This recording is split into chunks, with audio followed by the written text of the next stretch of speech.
In this episode, I had the pleasure of being joined by Jason Dobbie.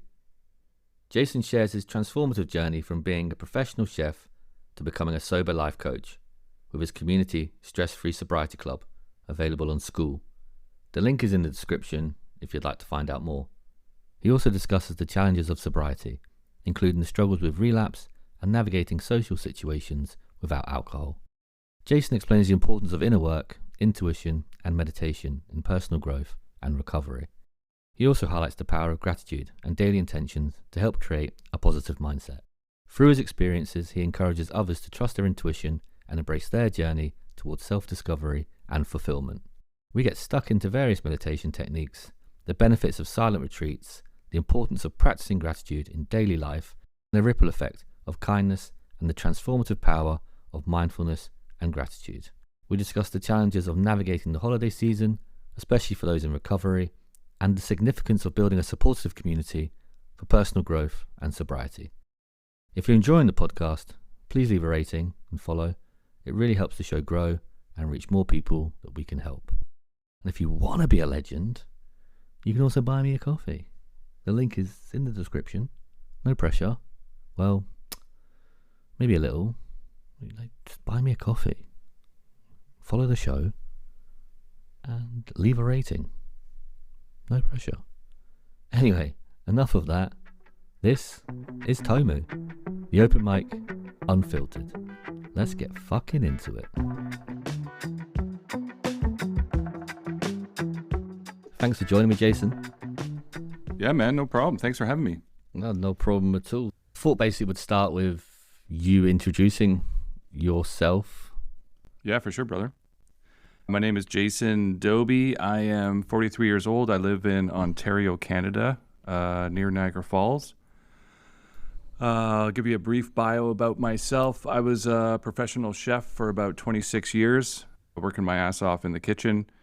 I first got sober for the first time about 15 years ago, and I relapsed a bunch of times. I've been sober now for 7 years straight, just last September, which is amazing. And just about 2 years ago, I had a massive sort of like spiritual awakening, you would call it, where I realized that I wasn't happy with my life, working in a kitchen, slaving away, working 12 hours a day, 7 days a week, never seeing my kids. And then one day I realized I can do anything I want with my life. And rather than just slugging away doing this job I hate forever, which is kind of, the plan, we're told you just got to go to work and work till you retire, and as long as you make enough money you should be happy, right? Well, I got all the things, but I wasn't happy. I still felt empty inside. So a couple years ago I decided to make a change, and I went on this huge kind of spiritual journey and started working with coaches and doing all this stuff. And then through that I discovered my love for service to others and helping others. And that's why I started my coaching business 2 years ago called Transformative Pathways Life Coaching. And I changed careers. So now my day job is I sell seafood. So I'm still kind of in the restaurant industry. I got my toe in it a little bit, but I work Monday to Friday. I have weekends off. I work from home. I get to see my kids all the time, and it's great. I took a huge pay cut, but I've never been happier. So it just goes to show that money doesn't always buy happiness. And then, the last year or so, I've really been pushing hard and working with business coaches and stuff, trying to figure out what I want to do. And I just decided this year that I was going to change my niche. So I started off building a 12-week program called The Journey Within. And my goal was to, work with everybody, but I had to target in on a certain audience. So I decided to change directions and call myself a sober life coach. So I focus on helping people after they've got sober to do the sort of inner work and connect with themselves, because getting sober is great, but it's just the beginning. And I've been on this path for 15 years now, and I'm finally at the point now where I'm actually thriving now, but it's taken me a long time and a lot of work to get here. Yeah, and that's the thing, isn't it? You've earned your stripes, as they say, on your belt to be able to speak from a place of experience. Like you say, 15 years, and including the relapses. And I believe at the moment I haven't had a relapse, but I've been told that, relapse is sometimes part of the journey. Yeah. You probably go so long without a drink or without the substance that you've moved away from. and then you think I can maybe have a joint, or I can have a drink, or I can have one line and I'll be fine, and then before you know it, you're back on the path that you've tried so hard to avoid. Exactly. Yeah, that's exactly it. And that's exactly what happened to me. I thought maybe I can just have one drink and drink like a normal person. Like, I was sober for a couple of years. And I remember one time it was my wife's birthday, and I thought, I can just have a glass of wine for her birthday, because I really love sparkling wine. And I remember that too, when I first quit drinking. I was like so sad, because like, man, I love wine and food and all this stuff, and I'm never going to be able to do this again. I'm never going to be able to have a nice dinner with wine again and pour me and all this stuff. But anyways, so I had a glass of wine with my wife one night, and then that just led into, the next day I'm drinking liquor out of the liquor cabinet and getting drunk by myself and hiding it. And then that turns into, I started this job. I was a head chef at a private golf course, and I just started the job, and I was at a Christmas dinner at the president's house, and I got so fucking shit-faced. And this was probably 20 days after I had that one glass of wine with my wife, and my daughter was just born, and my daughter was there at the party. My wife was there at the party, and I just made an absolute fool out of myself. But everyone there, all the guys at the club, all the presidents and stuff, they were all alcoholics, so I fit right in with them. But I woke up the next morning, and I woke up in my clothes, and I didn't remember anything. And I had to go to work that day, and I was just like, man, what am I doing? But it was a huge wake-up call. And that happened to me quite a few times. And another time I relapsed was a few years later. A friend of mine that I work with passed away, and I was at her funeral, and she was kind of a party girl. And I said, I'll just have one glass of wine for her. And that glass of wine turned into, 30 minutes later, I was at the liquor store buying King cans, and then I was on a bender for 4 months. And that was 7 years ago, and that was the last time I drank. But, what guy that I work with, I had lots of people. I never really went to AA or anything, but I had people in my life that I could talk to when I needed it. And the last time I quit drinking, this guy that I work with, he's been through it all. He's been through drugs and alcohol. He was homeless. He lost his whole family and everything. And he said something to me that really stuck with me. And he said, you're going to have to make a choice. You either have to choose your family or you have to choose the alcohol, because there's going to come a time where you're not going to be able to have both. And I think that's, that was really the thing that really stuck with me. And I think I got it all out of my system now. And, it really sucks to piss away 3 years of sobriety. It can be really, really hard, and you get really depressed on yourself, and you think, man, I just fucking wasted everything away. But for anyone out there that's dealing with that, what I would say is, yeah, it is hard, but look at it as a learning experience, because all those times that I fucked up just made me stronger in the long run. And I'm almost grateful for those times, because now if I ever think about having a drink, I just think about all those times, and there's no way I'm ever going to do that again. So it's all kind of part of the journey. I'm not saying that it's good to relapse, but if you do, try to look at it in a positive way instead of letting it get you so down, because it is really tough. Yeah, lessons learned from your mistakes, as they say. Yeah, exactly. But it's interesting how we both use the word normal person or normal people when we say, I wish I could drink like a normal person. Like, what is a normal person for drinking? Because I totally understand where you're coming from. I was very much in the same boat. It would be one drink, and then before I know it, I'm down at the shop and I'm buying more alcohol, and I don't need any more alcohol, but you keep drinking the alcohol, and you don't even really know why you're doing it. It's so automatic, like autopilot, isn't it? You just keep finding another beer or another vodka or something. I just find it funny how we put people into normal people when it comes to one glass of wine. But I've never understood it either. It's so crazy, and it's almost like when I first quit drinking, like, I think getting sober is pretty cool now. It's pretty like acceptable. And when I first quit drinking, it wasn't normal. So like, there was something wrong with you if you weren't drinking or going to the bar after work. So like, especially, that's like the way our society is. And I can only speak to where I live because I haven't traveled the world, but like, drinking is a way of life. And if you don't drink, then you're kind of like an outsider. Yeah, and that is exactly it. People always ask you, why aren't you drinking? but they never ask you, like, why aren't you doing cocaine in the toilets? It's always the alcohol, you know? Like, is there a problem with you? And I'm glad you said that. A couple weeks ago, I went to a wedding with my wife, and it was her cousin got married. And, you know, I've been sober for a long time, but I still have a hard time going to these events when I'm the only one not drinking. And I've been really, I'm going to turn this into an even longer story, but I've been really like going deep within myself to find out, what is this? Why is this coming up for me? You know, whether it's going to family Thanksgiving or Christmas and everyone's drinking, why is it bothering me so much? And then I realized what it is. It's not the fact that I want to drink. It's the fact that I feel left out and I feel like an outsider, and everyone's in this energy of drinking and having fun and being silly. And I'm like not one of the cool kids in the crowd.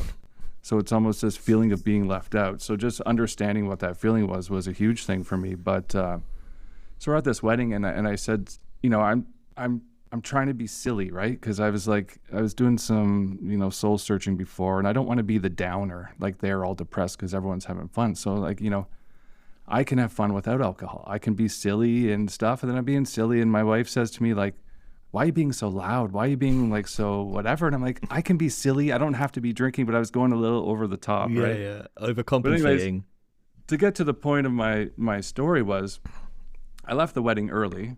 We were going to go home at like 10 o'clock or 11 o'clock. And I said to my wife, we got like an hour left and we're out of here. And everyone's drinking and dancing and going crazy. And I'm just kind of like pacing around waiting to go home. And she said she was going to stay later. And I said, okay, that's cool. You're going to get a ride with your sister. I'll just go home now. See you later. I'm not saying goodbye to anyone. I'm just going to bounce. What do they call that? Like the Irish exit. Irish exit. I used to be notorious for that at the bar too. I would just leave and not say bye to anyone. And then I was trying to think of a way to explain how I feel to her, because nobody gets it, right? Because what's your problem? Like, everyone's just having a few drinks. What's the big deal, right? Like, and so I thought about it, and I came up with an analogy you reminded me with there. And the next day I said to her, like, can I tell you something? I said, imagine this, because my wife's pretty like straight. She doesn't drink a lot. She drinks a little bit. She doesn't do drugs. You know, she smoked the odd joint or whatever, but I was always the one that did everything. And she's never done cocaine before in her life. And I said, imagine you were at a party and everyone was doing cocaine and you didn't do cocaine. How would that make you feel? Would you feel uncomfortable? Would you want to leave? She's like, yeah, I would feel uncomfortable. I said, well, that's how I feel when I'm at somewhere and everyone's drinking. But it's just that drinking is so normalized that no one thinks of it as a drug. But as far as I'm concerned, alcohol has ruined more lives than cocaine ever has. I'm not saying cocaine's good. I'm not saying anything is good. I'm just trying, you know, and I think that got through to her a little bit so she could kind of understand where I'm coming from. I think that's a great way to put it for people that don't necessarily view alcohol, as you say, as like a drug or a problem. But for us, it is a problem because we don't know when to stop, and that's the issue. I think it's a great way to get someone to relate to you of how you're feeling. But I totally understand where you are when it comes to these social events as well. I was at a wedding recently, and I'm sat there in the corner or on the side watching everyone, and you sort of feeling yourself, and you're thinking, am I acting weird? Do people think I'm weird? Like, should I be more loud? Should I be? Am I doing sober right? Am I doing the wedding right? Because I don't know, because you've always been intoxicated at these sort of events, so you don't really know how to be sober in it. And it is a really uncomfortable place for yourselves to be when you don't know how you should act, you don't know how you should be in it. And these are people you've known for years, but the only reason you've maybe created such a bond or a connection with them is through alcohol. So when you take the alcohol away, it's such a different energy with your friends again. So you're sort of, you're relearning yourself and your relationship to them, and if they actually fit you without the alcohol, which I find really interesting. And talking about energy too, like alcohol is such a low vibrational thing to do. And, you know, if you're sitting there sober and you're, you know, not to say you're better than anyone, but you're vibrating at a higher vibration and everyone's drinking, they're at a lower vibration, and, you know, you're just not going to mix. It's like oil and water. It's just not going to mix at all. And lots of people will say like, oh, I just get a drink and, just get a ginger ale or something with lime so it looks like you're drinking and, blah, blah, blah. But that's still not going to take away, you can pretend, but it's still not going to take away the feelings that you have inside about feeling different or feeling left out or feeling that energy difference. So, yeah, it is a big thing. And would you drink before you got to a party sometimes as well for that sort of social anxiety? Yeah. Oh, yeah. Yeah. Oh, yeah. So I would drink 8 tall cans before I even went to the bar. Yeah, okay, yeah, that's similar. You'd get yourself sort of pre-hyped up for the party, and you get there and you're already half cut and everyone else is just starting, and then people are wondering, why is Jason so wrecked already? Oh, no, I used to had 8 cans. I used to I play guitar and I play music and stuff, so I used to have jam nights at my house, and by the time my buddies got there, I was off my face. Yeah. By the time they even got there. So I don't even know how we played. And that's another thing too with alcohol, because I used it to help me, for my confidence. So when I go to the bar, I could talk to girls and I could do all this stuff, and relying on that my whole life. And then getting sober, I have no confidence, I have no self-esteem, I don't love myself, all this stuff. So then I had to learn how to do all that stuff, because I'd never learned that, because I always use alcohol to mask or to, help me in those situations. So it's there though. That's the thing as well. It's within us. We just don't know how to show it or to bring it to the forefront when we don't have what they call, Dutch courage or a beer in us. Exactly. Yeah. One thing I've learned, everything is within us, and that's why I named my signature program is called The Journey Within. It's all about going within. But from what I've learned is we're just covered up by all these layers and layers of programs and stories that we've told ourselves, that we learned when we were younger, and all this stuff, and that's what we believe at ourselves. So all the work that I've been doing over the years is to get rid of all that programming and get rid of all those old stories and write my own stories, or those, uncover the true me that was hidden beneath all that stuff, all these stories of who I told myself I was, and, caring about what other people think. But yeah, that's a lot of work, man. It's a lot of work, but it's definitely worth it. No, it is. And I think it's the inner work, like you said at the beginning of the show there, the inner work, I think, is what you don't understand when you get sober, is the hard part. You think, I'm not going to be able to drink. Am I going to be able to do that? When you realize you can do that, it's working with all the shit you've sort of buried for so long, unpacking it, unraveling it. That's when you realize I'm pretty messed up. There's a reason why I've been doing this, and I've just been avoiding it for so long. And for me, I was like California sober. I just learned this term too, because California sober. I still smoked pot for years. Right. Okay. And that was my excuse. And my wife was like cool with it, because she'd rather me be stoned than be drunk. As long as I wasn't drinking, I could do whatever I want, basically. So I was smoking pot for years and years and years, and that took me. Smoking pot was harder to quit for me than drinking was, I think. Well, just because drinking was so long ago, but it took me 2 years to finally quit. I quit for 6 months, and then the same thing. I would think, I can just, go smoke a bowl or something, and then the next day or a couple of days later, I'm back to smoking all day, getting high before I go to work, and meeting with my boss, and I'm just like a fucking mess. And then I quit again, and then I start again, but it made me learn a lot about myself, because I quit drinking, but I didn't really heal those parts of me or do the deep inner work. But I wasn't going deep enough. So when I quit smoking pot, that's when I had to go really deep. And then I tried to understand, okay, why am I doing this? Because I'm smoking because I don't like the way I feel. So I'm smoking, but then after I get high, I don't like the way it makes me feel. So what the hell am I doing? Because I practiced meditation. When I first got sober a long time ago, the biggest thing that changed my life was meditation. I joined a meditation group about 10 years ago.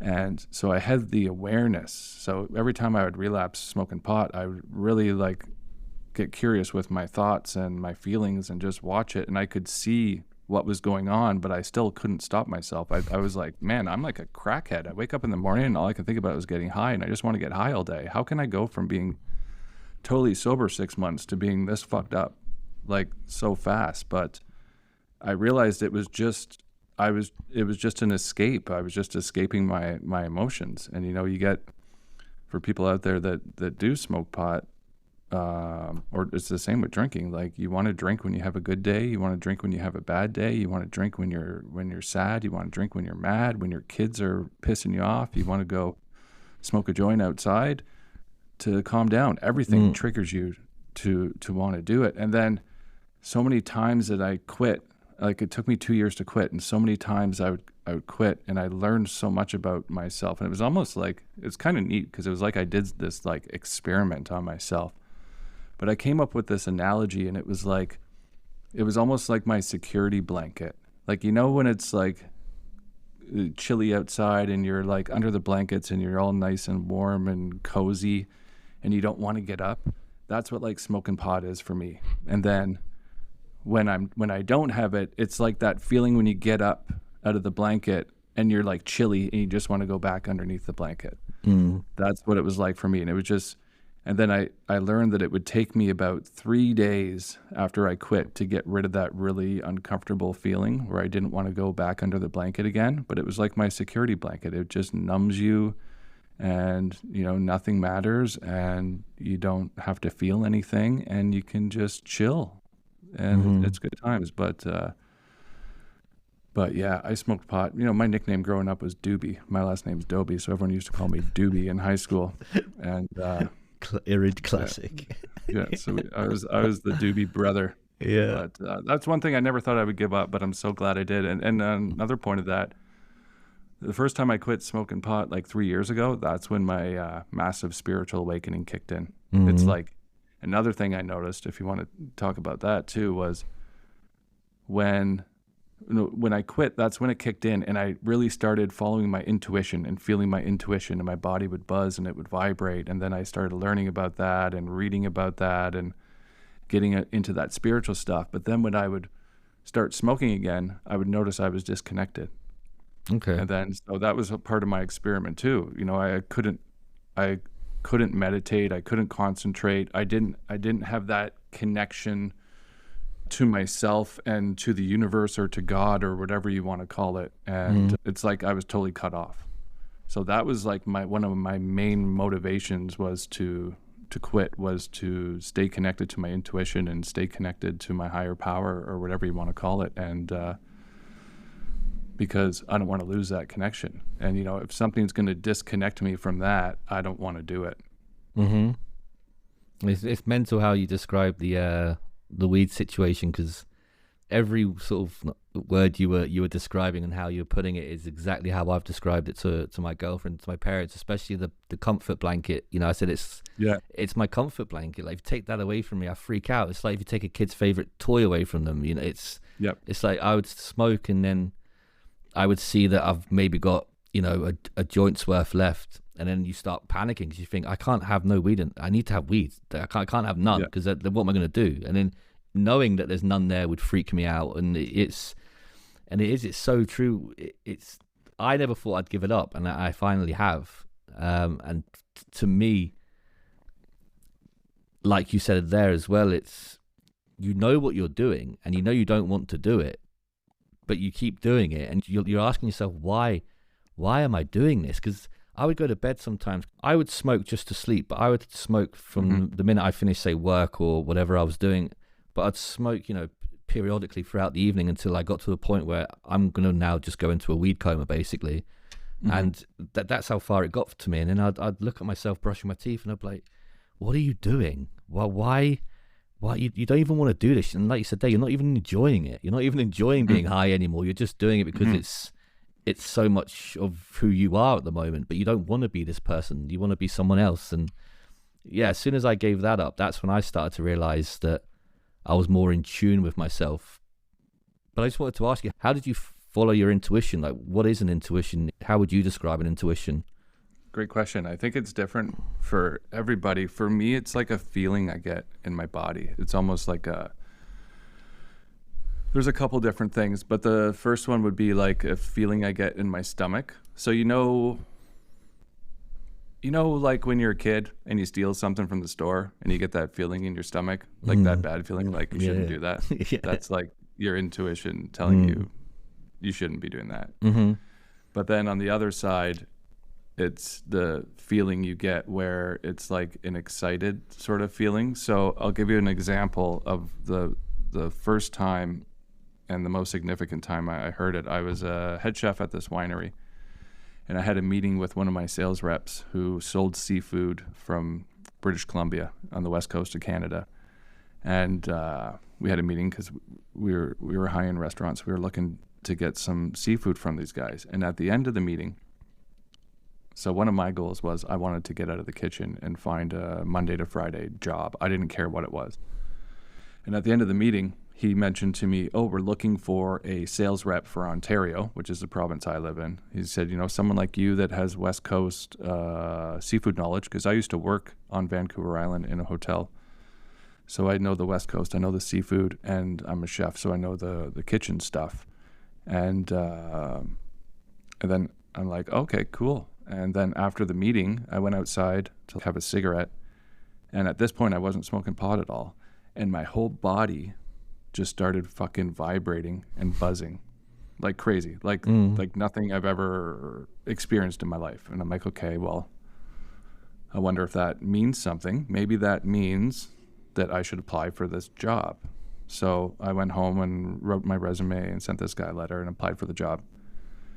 And I didn't get the job. So then I thought, okay, what the fuck was that feeling then? If it was, was it telling me something else? It didn't make any sense.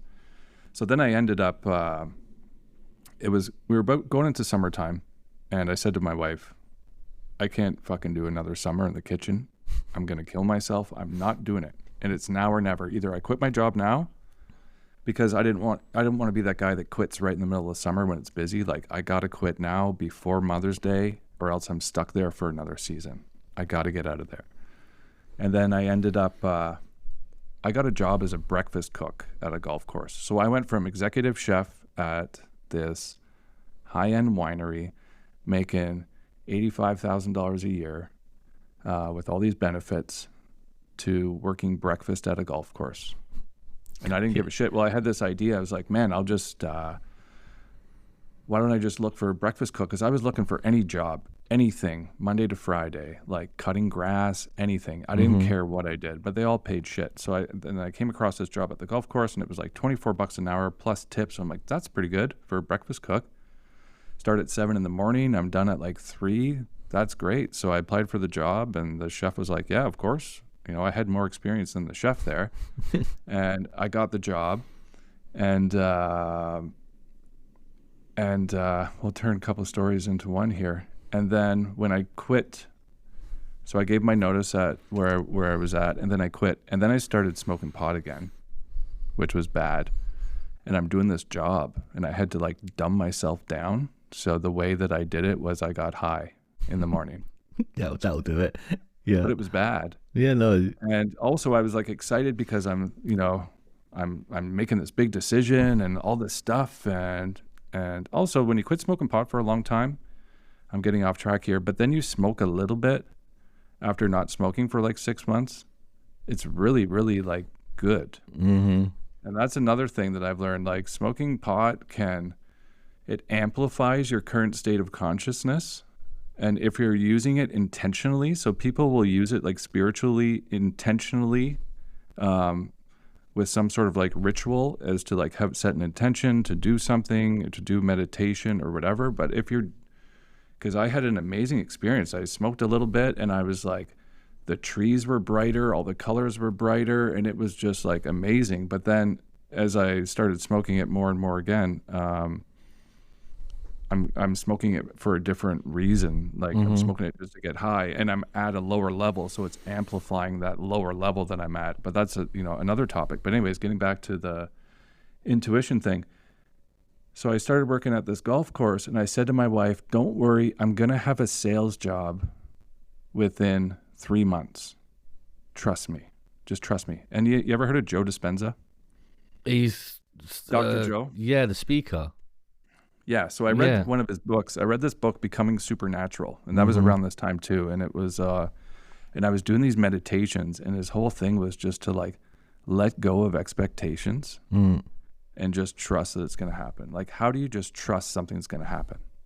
How do you just trust? Because I couldn't trust. I want a job. I need to apply. I need to go out. I need to go meet people. I need to put my suit on and go talk to people. But I was always just trying to force things to happen. But anyways, long story, to circle back to the intuition thing, I was working at this place. I was there for 3 weeks, and I get a phone call from my buddy, one of my old seafood reps, and he said, "Hey man, I heard you're looking for a seafood sales job." And I said, "Yeah." And he said, I'm just about to go give my notice today to my boss. If you want the job, I'll put in a word for you." And I said, "Yeah, absolutely. Thank you very much." Then the owner of the place called me the next day. This was like on a Thursday. I went and saw him on a Friday. I started the job on the Monday, and I fucked over the place I was at. I'm like, "Sorry, dude, I got a job. I'm out of here. You don't have a breakfast cook for the summer." The chef was pissed at me, and that golf course doesn't buy seafood from me now, obviously, because they hate me there.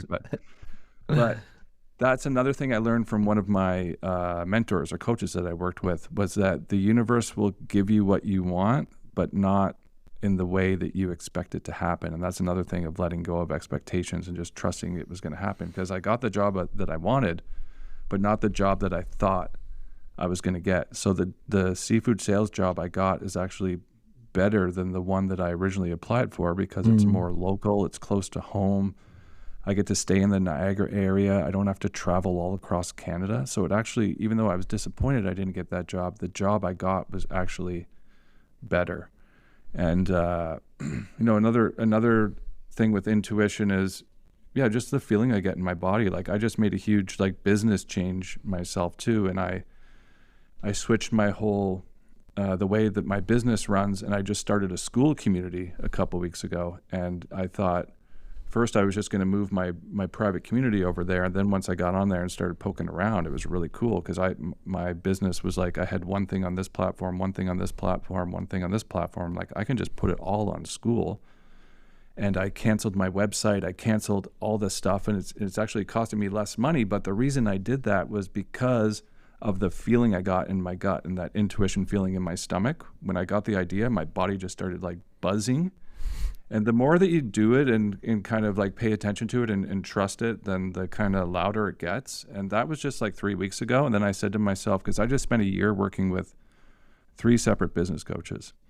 One person tells me one thing, one person tells me another thing. They say, no, don't do what that person said, and what that person said is wrong. And, I don't know anything, so I'm just trying to learn. But right now, I said to myself a couple weeks ago, the only business decision I'm making moving forward is the one that my intuition tells me to make. I'm making decisions from now on based on that. But it takes a bit of practice to be able to trust it and feel it. But there's books out there on it, and lots of things you can do to kind of research it. But moving forward, man, you got to trust your gut. That's basically what it is.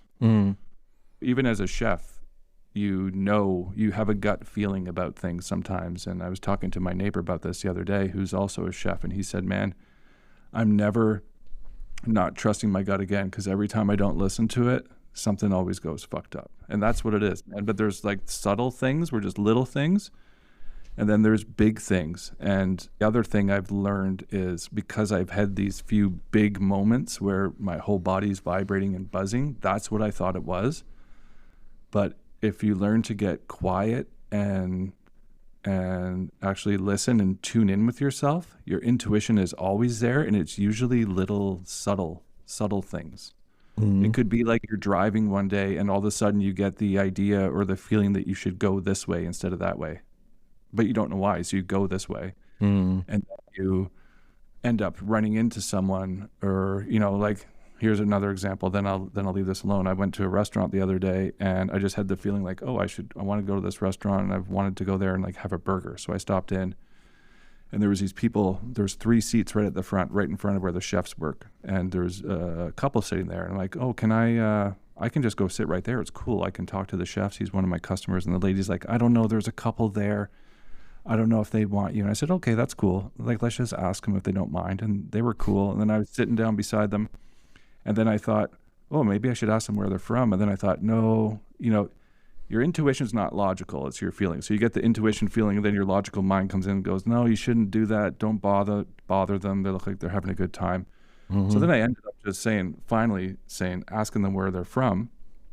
And then we ended up, turns out like they're surgeons. They don't live very far from me. The lady was looking to buy this like salmon roe. So I got her information. I'm selling her some like wild sockeye salmon roe next week. We talked about all this stuff, and it was like the most amazing conversation and person I've met in so long.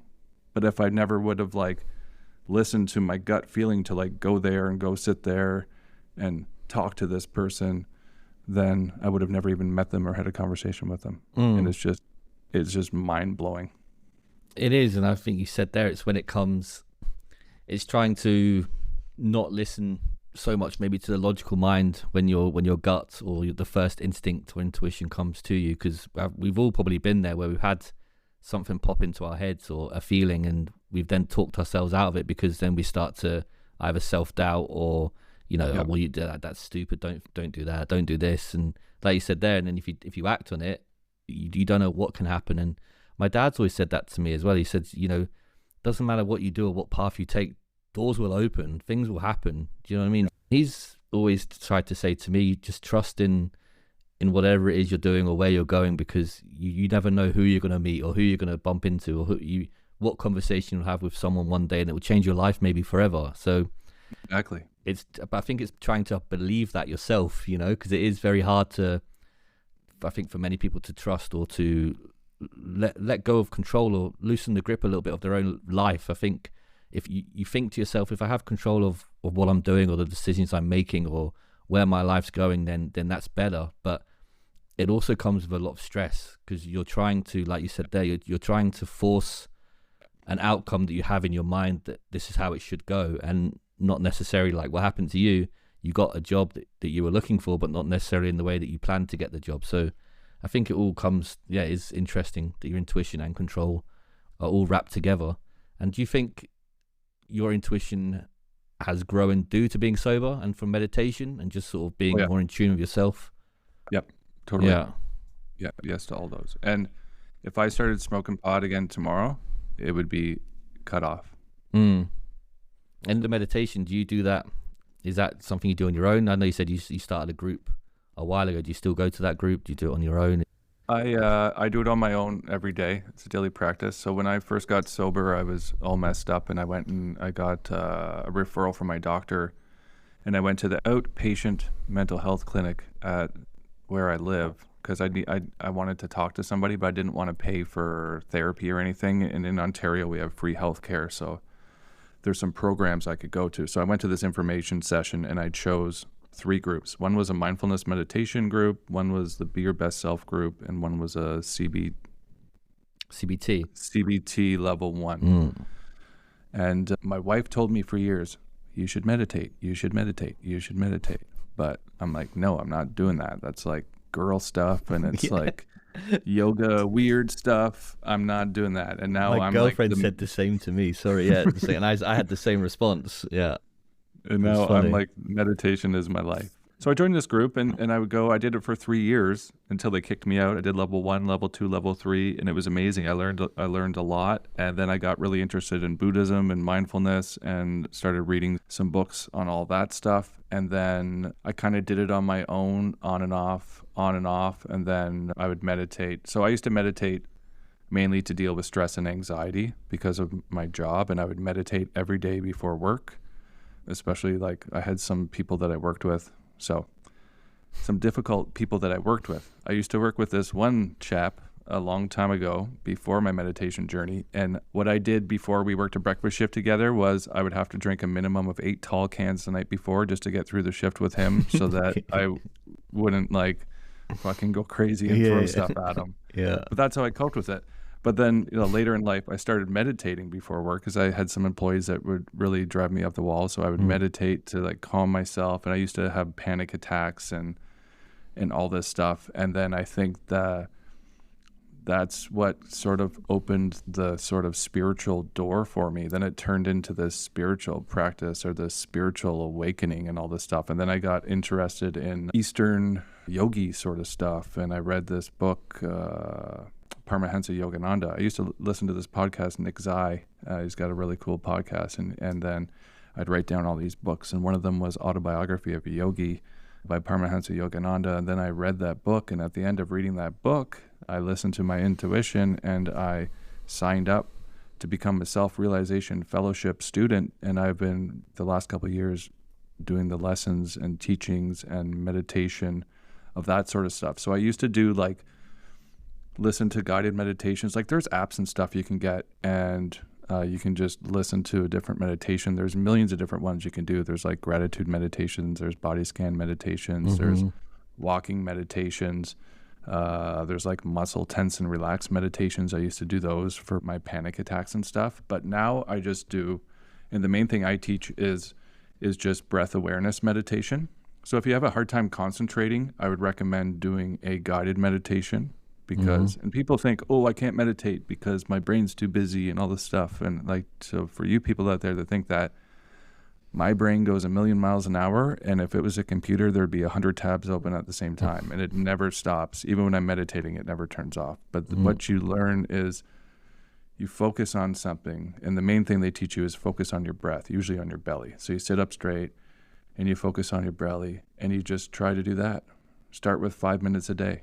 Calm down, breathing. Your heart's going to slow down. Your blood pressure is going to go down. And I guarantee you, if you do that every day for 5 minutes for a week, you're going to notice a huge change in your life, in the way you react to things, how much more patience you have.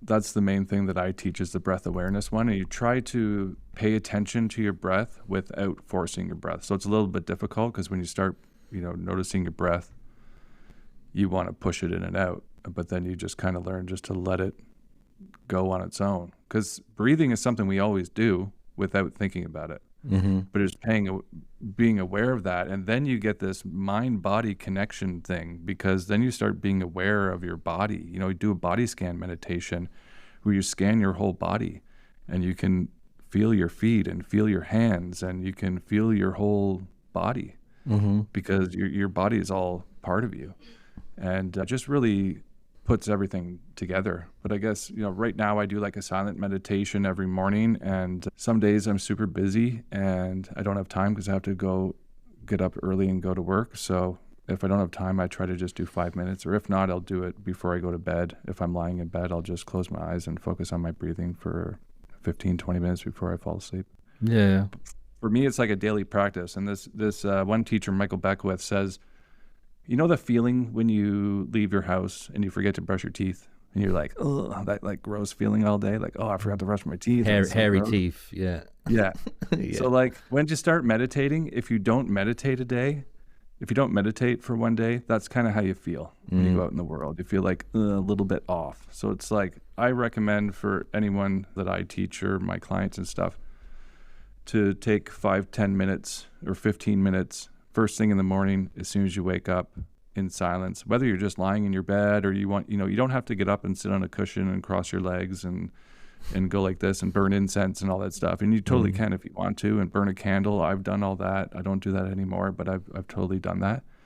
It's the best way to start your day, because how do most of us start our day? We pick up our phone and we fucking read our emails and oh shit, and how many comments did I get? How many likes do I have on my post? And all this shit. And then you're scrolling social media and it's doom and gloom and everything. Yeah, then you're stressed, and then your dopamine is spiked and you're going to be craving that all day long. So what I like to do in the morning is I do a little meditation, practice some gratitude, maybe set an intention for the day, anything that I want to work on, or how do I want to show up today? Because I used to be so negative and hate my life. I would wake up in the morning dreading the day. Oh, I wish I didn't have to do this. And now I wake up in the morning, I'm like excited, and I'm like, hey, what do we got going on today? And a cool thing, like the more you meditate, the more you build that awareness muscle in your head. Think of it like working out, like going to the gym to lift weights.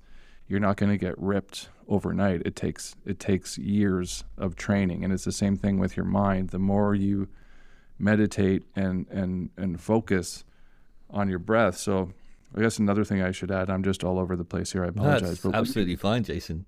When you're Keep going. meditating, this is how my brain works. I got like 10 fucking tabs open over here and 10 things I want to say over here. Yeah, I'm enjoying it. I get fired up about this. When you're meditating and focusing on your breath, then your mind starts to wander, as it always does. You're going to be thinking, oh, fuck, I have to do this later, or I have to do this, or I forgot to do this. And then you notice like, oh yeah, I'm supposed to be meditating. And then you bring your awareness back to your breath. And every time you do that, that's a win. That's meditating. Because people think, oh, I can't do it because my mind is going crazy. Your mind is always going to go crazy, but you just have to build that awareness muscle in your head. And every time you notice yourself wandering and bring yourself back to your focal point, whether it's your breath or whatever you're focusing on, it could be your body or whatever you're focusing on, and so, then that is a win. And there's no such thing as a bad meditation or a good meditation. A meditation just is a meditation, because people say, oh, I had the worst meditation today, or oh, I had the best meditation today. And there's no such thing. And it's almost even better to meditate with distractions. So I started a meditation group a couple years ago. This is like how my business started. I wanted to start a meditation group because I had this intuition moment. Okay, we'll get really weird and back up here. I was at work one day looking out the window in the kitchen. Someone called in sick. I was there fucking working all day, having like, the best day of my life, being sarcastic here. And I had this voice in my head tell me, you need to be helping people. And I thought, what the fuck does that mean? I need to be helping people. And it was like, wasn't my voice. I don't know if it was my higher self or, I'm not religious. I'm not a religious person, but I could say, it was, now I know why people say, oh, God spoke to me or whatever. I don't know what it was. It was my spirit guides. I don't know what the fuck it was. It doesn't matter. But that put me searching on a path to what the fuck am I supposed to do with my life? Because I know I'm not supposed to be spending my whole life working in a kitchen, because I have way more to give to the world. Like, how am I going to make the world a better place cooking someone's food all day, making that person happy? But I think, I meant to do a lot more. And that put me searching on this path of looking for my purpose and finding what I'm supposed to do. And then the next phase of that was I got this sort of message or idea to like start a meditation group. So I started a meditation group in my area called the Niagara Mindfulness Meditation Group, and it was free, and I rented out a room in the library, and I was just trying to get people together to share my story and spread awareness about meditation. And we met once a month, and I did we do like a meditation, have a discussion. It was like a super cool setup, but it never really got off the ground. I had a few people that came every week, but people weren't really fully into that. And I had a Facebook page, and we had about 100 people in the group, but no one was showing up. And then some people wanted me to do it online. So then I got a Zoom account, and I started doing it online, and like 2 people came, and I'm kind of like wasting my time here. And then I stopped doing it. But that was like the bridge to get me to where I'm at now, because it forced me to, I started an Instagram account, and I was posting about it. And I never used to post even on my personal account, because I was so scared of what people would think. I wouldn't even comment or do anything.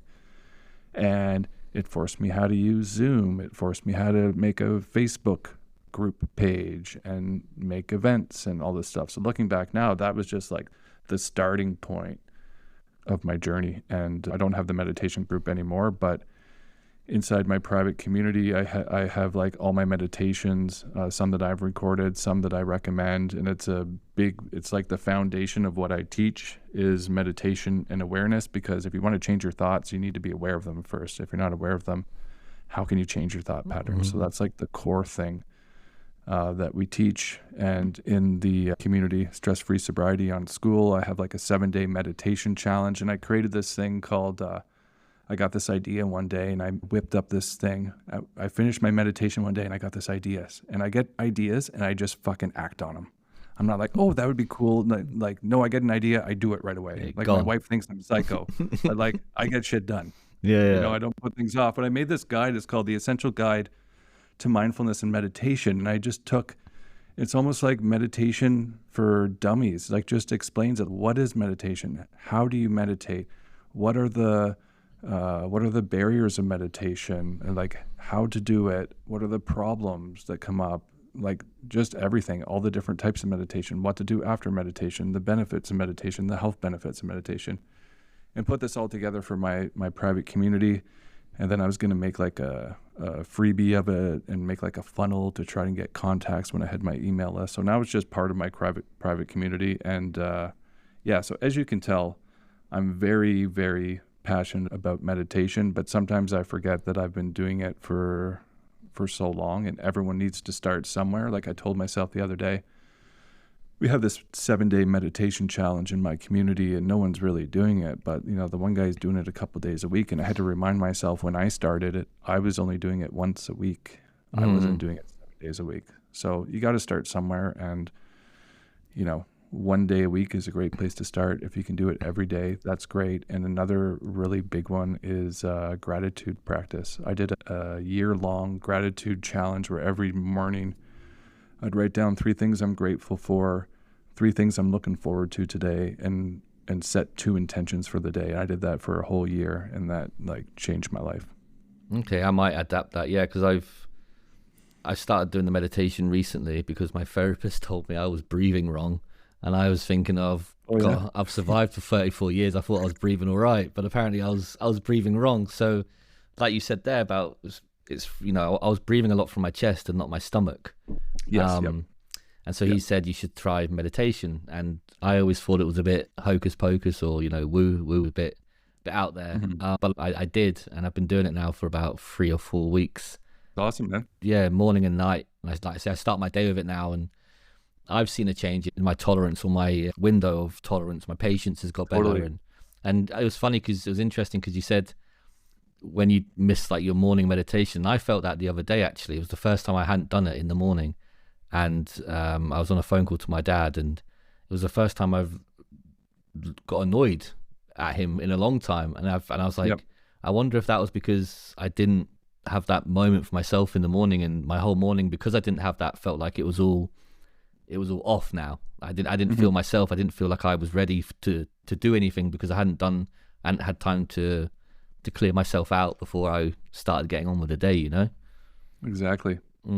Yeah, that's exactly. Another thing too, like if you're meditating every day and you skip a day, I was telling this to one of my clients the other day, don't be so hard on yourself when you skip a day. Because I used to do that too, and like beat myself up like, oh, I missed a day and I fucking failed and I'm shit. Life happens. And if you miss your meditation in the morning, you can do it in the afternoon. You can do it like in your car, or if you're not when you're driving, but when you're stopped in the parking lot, close your eyes for a couple minutes, or it doesn't have to always be a formal thing like sit on the mat.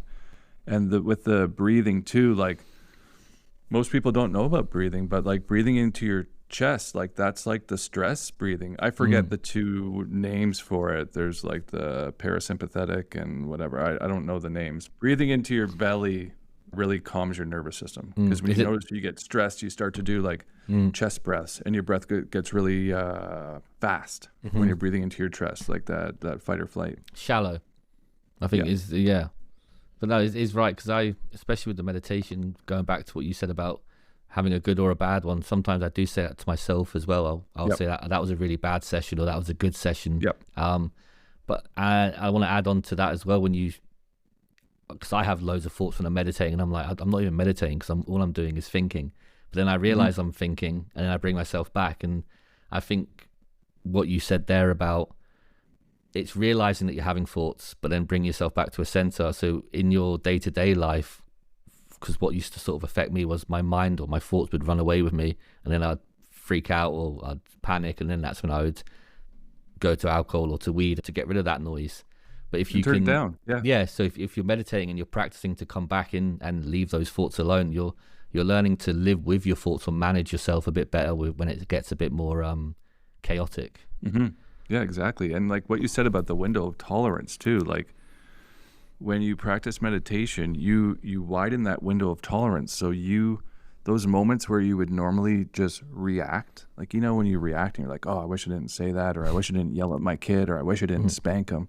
Mm. You have that window where it's like a split second. It's tiny, but it's there. And then you get an extra split second to choose how you react. Mm. And that's a game changer, especially, Mm. I have 3 kids, and my house is like psycho, and I'm a pretty calm guy, but my kids have taught me a lot of patience, and I was a patient guy before I had kids, but like Mm. they push you to your limits. I've even thought like, man, I'm a patient guy. I couldn't imagine someone with a temper having kids, because I would be scared to what they would do to them. But having that window where you can make a decision before you react or before you say something, or to just be like, no, I'm not even going to say anything. I'm going to keep that to myself, is friggin' huge benefit of meditation. And it's That's amazing, awesome, man. and it's amazing how it's amazing how that 1 second or that split second, just having that extra moment to sort of understand yourself, or how do I want to react to this, rather than just, because I was quite used to, I acted on emotion quite quickly, Yep. and then Yep. it would sometimes get me into trouble. So having that awareness of myself to be like, okay, how, and it all happens so fast, you picture how it's going to go if you react in a certain way, and you think, do I want that? No, I don't want that. And you find another way, like you said there, I'll bite my tongue on this occasion. This doesn't need to be said today, or this doesn't need to be a thing. Whereas before it was just emotion before logic. Now it's a bit more logic before emotion. Yeah, and that even starts because your thoughts create your emotion. So it even starts, being aware of that thought that's creating the emotion, and you almost stop that thought that creates that emotion. It's all connected. Like, you're still allowed to get mad. You're still going to have messed up thoughts, but you don't need to act on every single thought that comes into your mind. In Buddhism and stuff, they teach you that to think of your thoughts like clouds passing through the sky. Yeah, I've heard that And before. and just let them flow, or like a river. And also there's other meditations you can do where you focus on your thoughts. Someone says, "Oh, I got to make a decision. I'm going to go meditate about that." That's not trying to push away your thoughts. You can do a meditation, and you could say, "Okay, I got to make this decision. I'm going to go meditate about it." And you can do a meditation and think about that.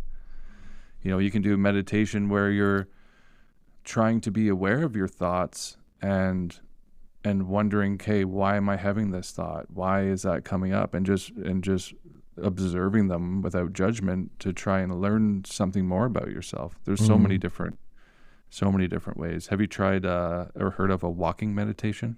No, I was going to say to you, I'd never heard of the walking meditation. I always thought Very interesting. meditation had to be like still. You had to be still in your body. No, okay. No. It's walking meditation is like, so there's 2 types of meditation. There's like the formal practice, and then there's the informal practice. Like, meditation is just like mindfulness, being aware of what you're doing. So I'll give you 2 examples. Like, one example, you go to a meditation retreat. I went to this meditation retreat once where it was a 3-day silent retreat. I've only been to one, and I've always wanted to do it. I went last year, and it was incredible. The only downside is I started smoking pot before I went, so I was high the whole time, which kind of ruined it. But it was still great. It wasn't last year. It was actually a couple of years ago. But we'd do a sitting meditation for 20 minutes, and then we would get up and do a walking meditation for 20 minutes, and then a sitting meditation again. So we did an hour-long meditation, but it was a great way to break it up. But you basically just walk really slow, 1 foot in front of the other, and you really feel the feeling of your feet touching the ground and the sensations of like your hips when they're moving. And you ever seen like the... Are you barefoot? Sorry. No, you can do it with shoes on. You can do it. Barefoot's always best. Like if you're like grounded out in nature is the best way to do it. You can look up like videos. Thich Nhat Hanh used to teach it, and you ever see these guys where they're just like walking really slow on the street, and you think like, what is that weirdo doing? He's probably doing a walking meditation. Yeah. And so another thing I used to do was I would get to work and I would get out of my car, and I had like a 1 or 2 block to work, and that was like I would practice mindfulness. So I would set an intention to, when I get out of my car, I'm going to be mindful of my walk to work. So I'm not rushing. I'm taking my time. I'm not doing like the super slow, like formal walking meditation, but I'm just walking. I'm being mindful. I'm focusing on the feeling of like my feet touching the ground, and, focusing on the feeling of my body.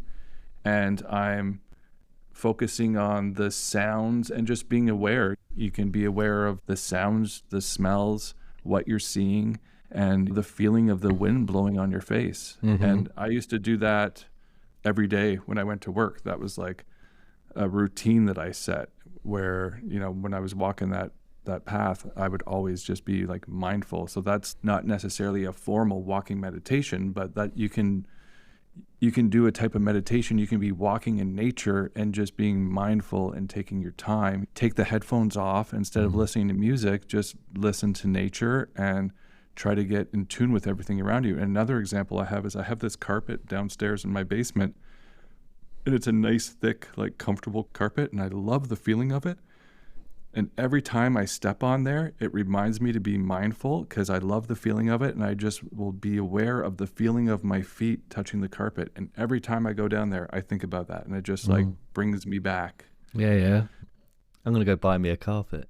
I could talk about meditation all day. There's so many other things you can do. You can have little sticky notes, and you can write little like reminders on it to like breathe and stick them all around your house on the mirror. So you look at it, it's like, okay, yeah, I need to remember to like take a moment or just take a breath and reconnect with myself. And you can set timers on your phone. Like I have all these timers on my iPhone that go off like every single day at 9 o'clock. I have one that goes off every day at 9 o'clock to remind me that all my needs are met, to like be grateful for everything that I have. And then over time, you don't even need that timer anymore because it just becomes a part of your normal way of thought. Going back to the slowing down, that's something I've been trying to practice more so, because I've heard a lot of people talk about, you know, it always feels like I'm in a rush to do anything, where if I'm going somewhere, if I'm cleaning, if I'm working, if I'm cooking, everything is a panic. It feels like, even though it's not a panic, it feels like I'm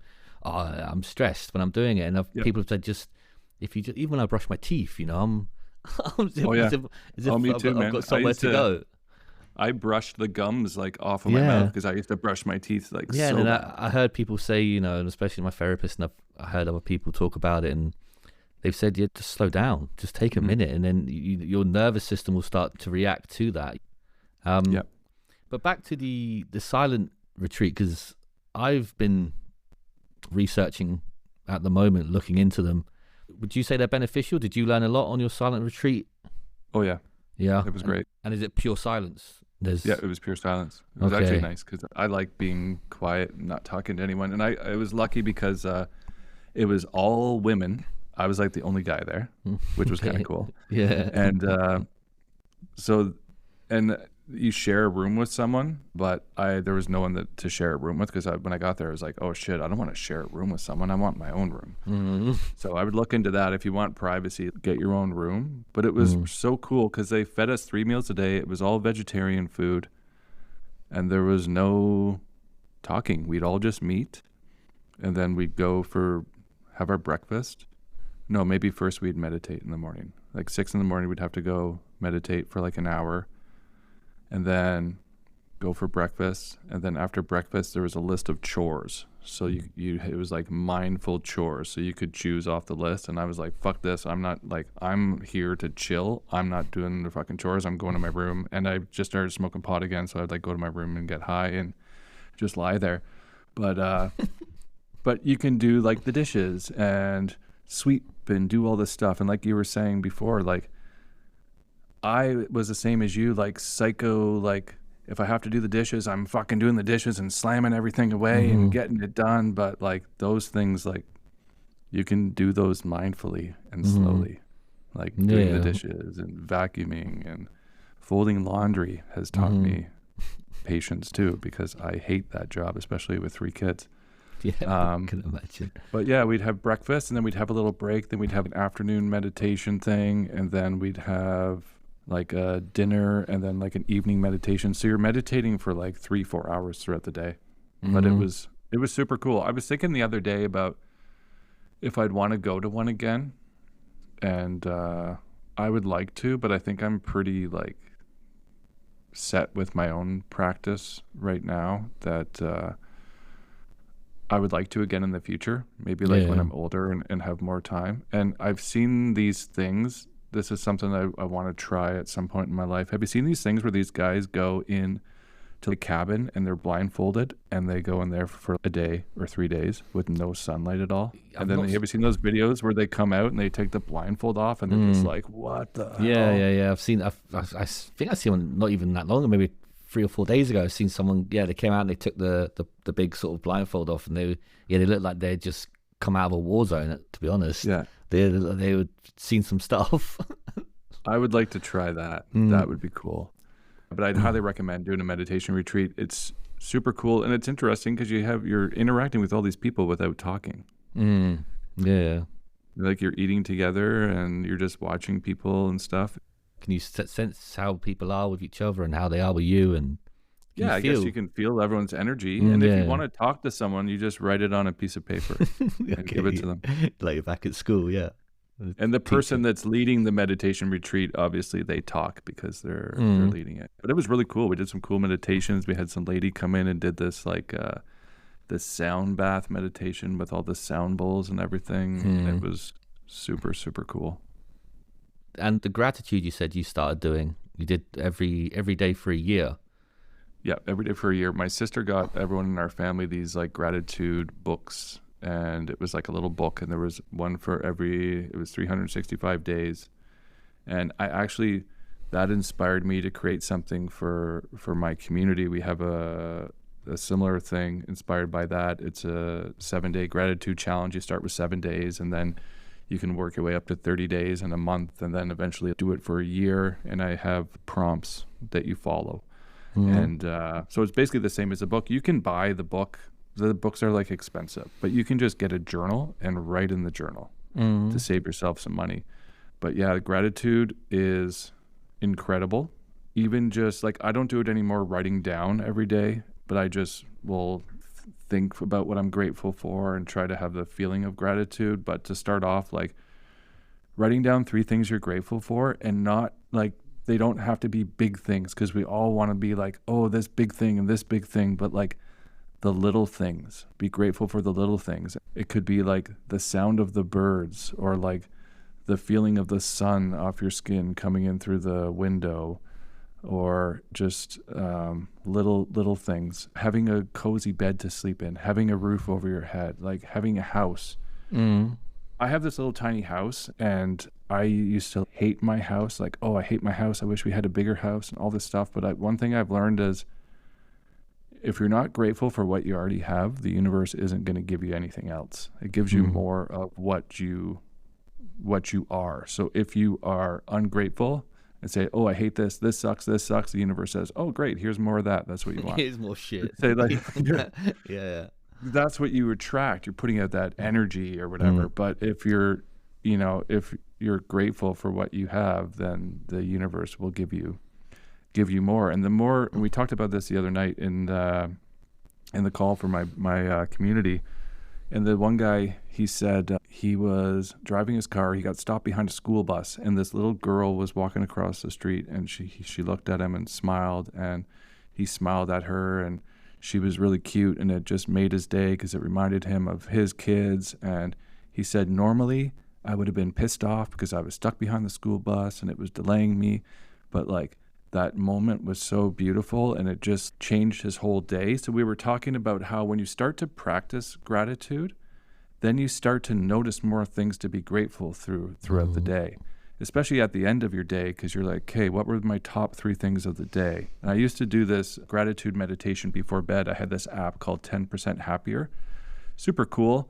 It has like an annual fee, but it's super cool. I don't use it anymore because I don't need it, but there was this really awesome gratitude meditation. It was 15 minutes. You do it before bed, and you basically scan your whole day from the morning you woke up to the time you went to bed. What were the best parts of your day? And it's just like the simple things, like the look on my kid's face in the morning, the smell of my coffee, before I drank it, or like a moment you had with your partner, or you're driving to work, like you noticed a beautiful landscape, and like all these things. It's like, holy shit. At first it's hard to think of a couple things, but then over time there's all these things that you have to be grateful for. And then you start to just notice them throughout the day, because we're so focused. There could be 100 negative things in front of you, and 10 really good things in front of you, but you're not going to notice the good things. You're going to notice all the negative shit. But the more you practice this stuff, you're going to be focusing more on the positive stuff. And it's and those are the top two things. There's so many things, but gratitude and meditation, those two things hand in hand. Practice for a period of time will fucking change your life. I guarantee it. And is it important to write the gratitude down at the beginning then, so you get used to doing this? Yeah, writing it down and getting it out of your head. And that's another thing with journaling. I was always against journaling. Like, I'm not journaling it. That's fucking gay. I'm not doing that. Like, I'm not doing that. And then I had some coaches that were like, you need to do that. You need to, even just journaling in general. Then I finally was like, fine, I will try it. But even just journaling the negative shit out of your head is a great way to get it out of your head at the end of the day. That's what I started with. Like, today sucked, this happened, da-da-da-da-da. Get all that out of your head so that it's like downloading it out of your head onto the paper. It's done. It's out of your head. I started doing that, and then I started writing like all the good things about my day. Like, oh, I'm so grateful for this. I'm so grateful that I met this person because then this happened and this happened. And I was writing like 3 pages. And I don't really do it anymore. I do it more mentally. Sometimes I think I should do it more, but I would highly recommend journaling, even just like a short couple notes in the morning and at nighttime. And lots of people do journaling at the end of your meditation. I would always do your meditation, have your little book there, and then when you're done, you can write down, what came up for me in my meditation today. Like, oh, today I had this, or I had this cool feeling, or I saw these like cool like colors, or I could see the energy, or I had this feeling, or I had some body vibration, or I got this message or whatever, so that you remember like what came up, and then write down a few things you're grateful for. I would highly recommend that. And I have like all this stuff in my private community, Stress Free Sobriety, which is completely free to join, by the way, right now. And we have all these like mini lessons for the last 3 weeks. I've been going psycho, making all these little like challenges, the meditation challenge, the gratitude challenge, the self-worth challenge. And I just created a sober holiday guide because Christmas is coming up, and that's always like been a really tough time for me. So I just created like little simple modules just to kind of help people out to navigate the holidays. So that's going to be dropping soon too. And what else did I just put in there? Dealing with cravings, one. And then I've just been learning about the science behind cravings too. So I just put that up there too, because learning that our brains are just craving like the dopamine and the wanting to feel safe and feel pleasure. And that's the main reason why you want to drink, is for that feeling of like pleasure and safeness. So when you understand the science behind it, it takes the pressure off a little bit of to why you're having these cravings. And when you understand it's your brain doing something, you're not just crazy. I think it helps a lot. How do you get yourself through this period coming up, the festive period, the holidays? It's hard, man. It's hard. I think it's always a tough time for me, and I've been working on it for the last couple of years too. And I'm bracing myself for this year, and not even just with in response to drinking. I think just in general, I have a tough time around the holidays. Well. I'm still trying to figure out what it is. I have lots of feelings come up. I think a lot of it is like some inner child work stuff. I don't really know, so I've been kind of going deep to try to figure out what is going on. Obviously, it's like going to Christmas things when everyone's drinking kind of bothers me. But, there's a lot of factors. Like my sister lives in the U.S. and I never see her, but she always comes home at Christmas. And she's home for like 2 weeks on vacation, and I'm still working. So I'm like busy. So I get like anxiety when she comes home because I want to spend time with her and she wants me to spend time with her, but I'm still like working full time. So I get like stressed out about that too. There's like, I have so many triggers. And then also, these aren't even related to alcohol, but also like being told what to do all the time. Like, oh, we're going to this person's house and we're going to this person's house. And, then I get all mad at my wife and she's like, well, you don't like family things? I'm like, actually, I just don't think I just don't like being told what to do all the time. Like, can I do something I want to do for the 2-week span, or do I just have to be trolled around to do all these things? So I have a lot of things I'm working through with that too. But it is a tough time of year, I think, for a lot of people, especially once you get sober, because it just brings up all these things and you don't even know what the hell it's bringing up, but you just know it's making you feel uncomfortable. So just doing a lot of deep soul searching and investigating. And every year and every day I learn something new about myself. I've been going really, really deep this year because I'm finally really at a really good place. And I tell my wife, do you want to know what I learned about myself today? And she obviously doesn't really want to hear it because she thinks I'm crazy. But it's just so cool. It's like, okay, I learned something. I'm feeling this because of this and because of this, because when I was a kid, this happened. And that's why I think this. And this triggers me because of this. But then once you put it all together, it's like, hey, I don't need that anymore. I can just let that go. But yeah, I think there's probably a lot of different things for a lot of different people around the holidays. That's for sure. I think so. I think it's a hard time for a lot of people, especially when they're either, I mean, it's not the best time to try and get sober, but you know, if you're early in your sobriety and then Christmas comes along, because for me it was last year, end of October, I had my last drink, and so obviously the Christmas period was very soon after. Yeah. And for me, that was, I was nervous for myself. I don't know if I can do it because, like you say, what am I going to do? Everyone's going to be drunk and they were having a good time and dancing around the Christmas tree, and I'm going to be sat there not myself at all because I'm pissed off because I'm not having a drink and I really want to have a drink. But I was laughing earlier before as well because it sounded exactly like me when I go home to see my family, and you know, I'm getting pulled everywhere, and I feel stressed out because I know these people want to see me and I can't. And then, like you said, they're telling me, oh, they want to see you, we're going to do this today, so you need to come here at this time. It's like, well, oh yeah, can I just do what I want to fucking do, please? No. I don't want to do what you want me to. I just want to chill out. Like, no, I don't want to go. Like, I don't want to, but you feel like you're obliged to, and it really gets on my nerves as well. Triggers me, it really does. And then everyone else gets it off me, you know. Yeah, there's definitely something I'm working through. So, and I couldn't help but notice your T-shirt, "Alcohol Sucks." Yeah, is that your own? Yeah, you want to know the story behind that? I would love to. Okay, so I live in Niagara, which is like wine country here in Ontario, and every harvest they do this grape and wine parade to celebrate the harvest of grape and wine. You go down a storm, don't you? Yeah. So this year, my wife was like, "Oh, are we going to take the kids to the grape and wine parade?" And I said, "Why the fuck would I want to go to a parade to celebrate grape and wine when I don't drink?"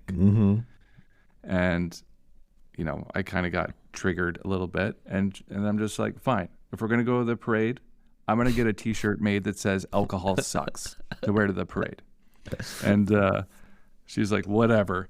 And this was on a Friday, and the parade was the next day. So I left, and I'm like, no, fuck it. I'm going to do it. And I called a couple places. I'm like, I want to get a shirt made. They're like, yeah, come on down. It'll take 20 minutes. I was like, seriously? 20 minutes? Fucking sweet. So I went, got the shirt made, and then I wore it to the parade, and we walked downtown, and I was all excited. But honestly, on the day of, I was a little bit nervous wearing it. And on the back, I have my sober date, too. Okay. So you can't see it, but it says alcohol-free since my sober date.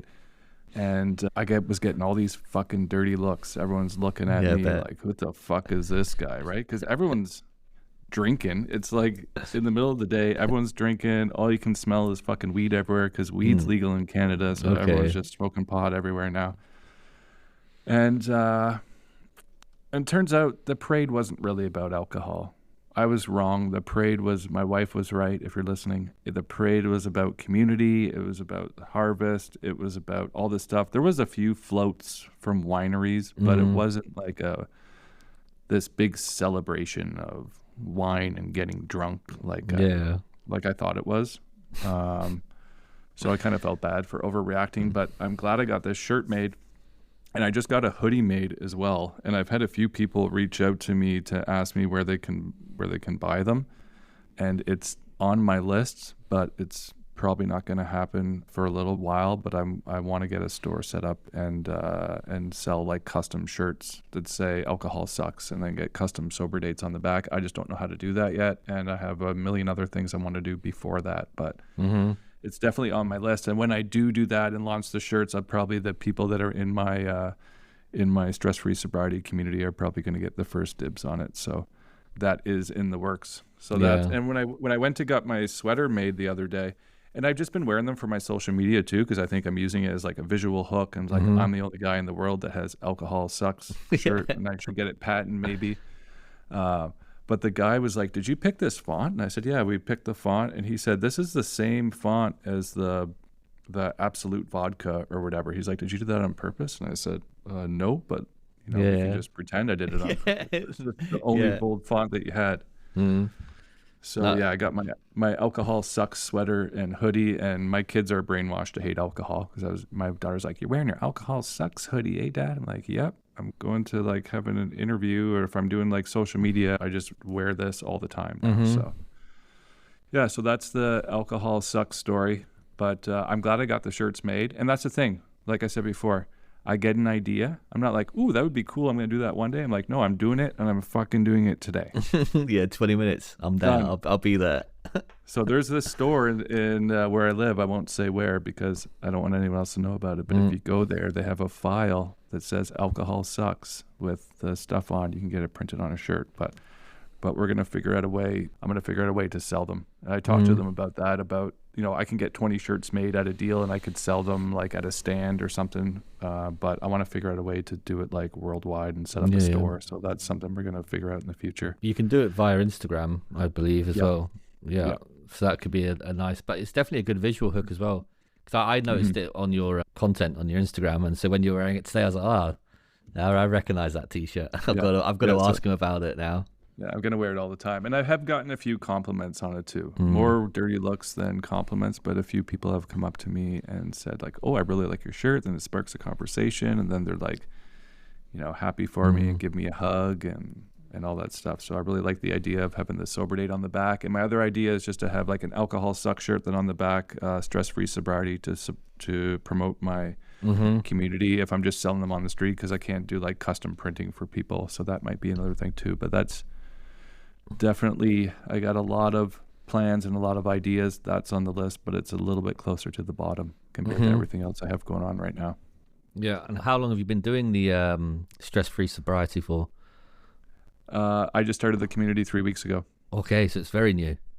Yeah, very new. And like I said, so my private community was called the Inner Workspace with Jason Dobbie. It started as Niagara Mindfulness Meditation Group, and then it morphed into the Inner Workspace, and I moved it from Facebook to Slack, and then Slack was like pissing me off, and the notifications weren't working, and then I was like, keep seeing all these advertisements on Instagram for school, and I thought, okay, I will maybe I'll move the private community over there. So I set up an account to check it out.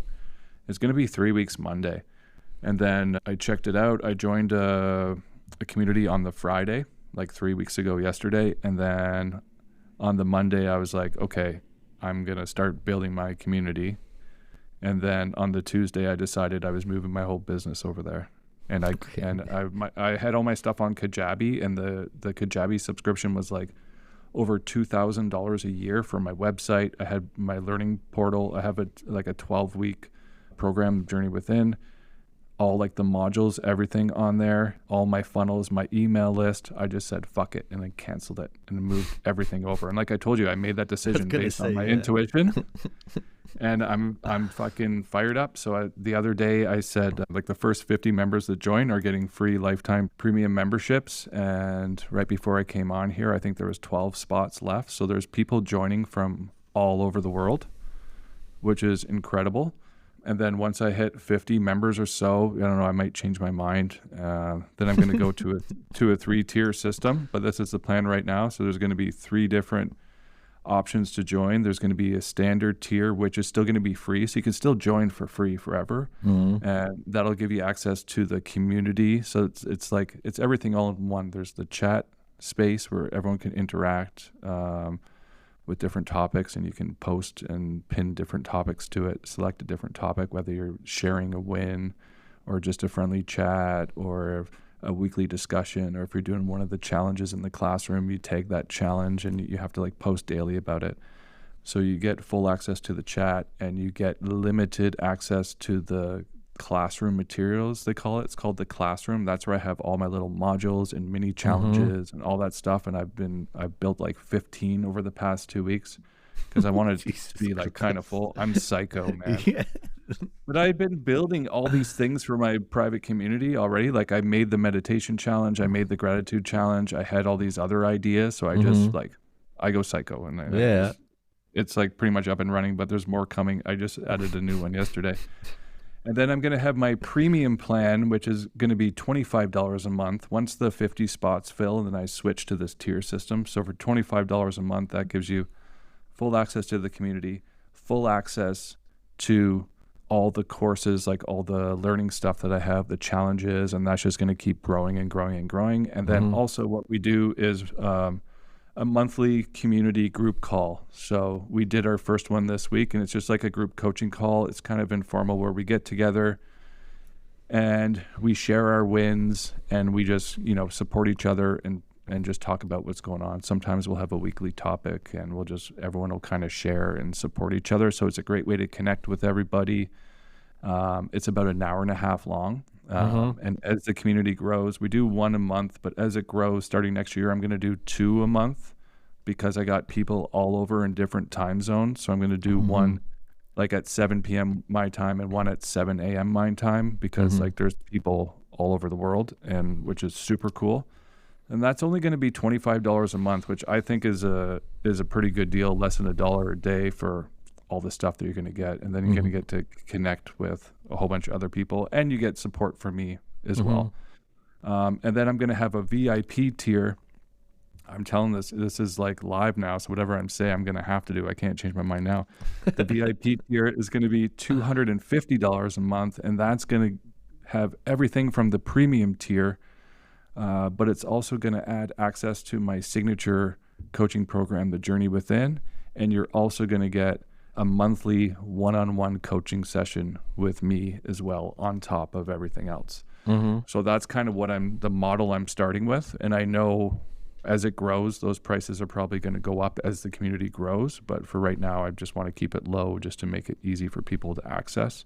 And also too, man, I wanted to do an offer for everyone that's listening to this show.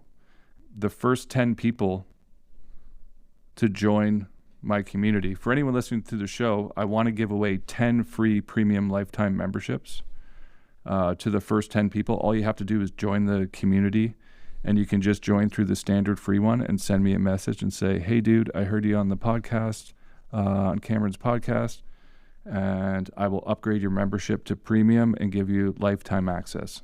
Just with all the founding members, they're all getting lifetime access because they're the ones helping me just kind of getting it started. So I wanted to offer that just as like a special offer for all your listeners. And I think I'm going to do 10 memberships. We'll see how it goes. I'm pretty lenient. I might let a few more squeak in. Originally, I was going to do everyone, but I'm like, oh, what if it's like 1,000 people? So I don't want to do everyone that listens. And then also for you, man, I want to offer you a free lifetime premium membership as well. If you want it, you're free to come on. We'd love to have you. Yeah, that'd be awesome. I was gonna say I'd message you after and see about this premium guarantee or premium lifetime option. Lifetime premium, it's $25 a month right now. In the future, I could see it maybe going up to like $45, $50 in the next year or two if everything grows.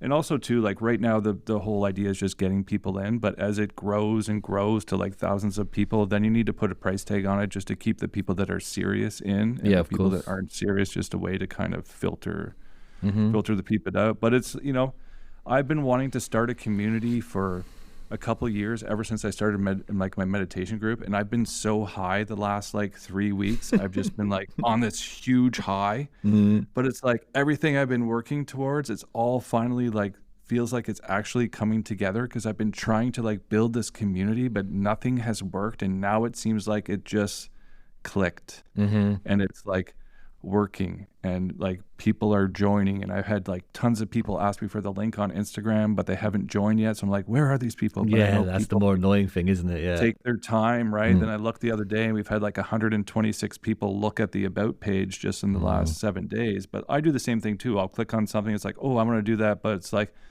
oh, that's pretty serious, maybe I'll do it tomorrow. I'm not going to do it right now while I'm mindlessly scrolling. So this is the plan, man, and I just want to help people, and it's like my life purpose and what I'm here to do, and I want to help people as much as possible. And if I can do that, I don't want to rip people off, but if I could make a little living on it as well, and then my goal is to, quit my day job and do this full time. And with this school community, I see a path forward in the future to that really being possible. So I'm excited about things happening and all the stuff we can do. And, the main thing is just having the community and bringing people together from all over the world, and people joining and already. And we're just in the short few weeks, like the messages I've gotten from people just saying like, oh, thank you so much. Like, I need this so much right now. That just fills my cup like so much. It makes me so happy that like, that's what I'm really doing it for. It's incredible, man. And the community is called it's called Stress-Free Sobriety Community on School, SKOOL. They seem to be really pumping up school a lot right now on Instagram. And I've been seeing these ads, and honestly, the ads have been pissing me off so much. That's why I'm like, this is stupid. I hate these fucking ads. But I'm like a really strong advocate of school now. It's one of the most amazing, easiest platforms that I've used yet. Everything all in one. You have your classroom, your community, the calendar with all your events in there. Another thing, like I want to have like more monthly events where we get like guest speakers in and stuff. And I've connected with lots of coaches all over the world just from doing my podcast too. Like I know lots of people in different fields that I could get to come in, and there's going to be a lot of really cool things happening. And there's a map feature too, where you can click on the map and you can see where everyone is all over the world, which is really cool to look. Cool, like, yeah.